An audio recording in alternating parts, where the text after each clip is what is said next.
Hello বন্ধুরা, আজকে অনেক মাস পর আমি আমার এই বিউটি উইথ সুনন্দা চ্যানেলে আবার তোমাদের সামনে এসেছি। ছিল অক্টোবরের 12 তারিখ রাত্রেবেলায় আমার চ্যানেলটা ইউটিউব থেকে টার্মিনেট করে দেওয়া হয়। জাস্ট কিছুক্ষণ আগে, মানে আমার 7টা 9 আমি আমার চ্যানেলটাকে আবার রিটার্ন পেয়েছি, শুধুমাত্র তোমাদের ভালোবাসাতে।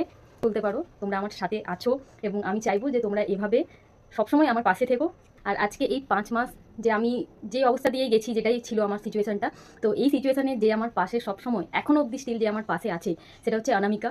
অনামিকা প্রত্যেকটা মুহূর্তে আমার পাশে ছিল এবং আমাকে সাপোর্ট করে গেছে, ঠিক আছে। এবং ওর পিছনে মানে পড়ে থাকাতে আমি নতুন করে হয়তো পারবো, আবার নতুন করে হয়তো দাঁড়াতে। তো আমি কষ্ট কান্নাকাটি সব কিছুর মাঝেই কিন্তু আবার আমি নতুন করে চ্যানেল শুরুও করেছিলাম, যেটার নামও কিন্তু আমি বিউটি উইথ সুনন্দাই রেখেছিলাম। তার কারণটা হচ্ছে, কারণ আমি বিউটি উইথ সুনন্দার যে নামটা, ওই নামটা আমি মুছে ফেলতে চাই না। আমি চেয়েছিলাম যে ওই নামেই আমার আরেকটা চ্যানেল হোক, যাতে আমি প্লে বাটন পেলে যাতে ওই নামেই আমি প্লে বাটনটা পাই। এবং আগে যেরকম ভিডিও দিয়ে গেছি, কাল থেকে তোমরা সেইভাবেই আমার চ্যানেলে ভিডিও পাবে। আশা করছি এভাবে পাশে থেকো এবং সাথে থেকো সবসময়।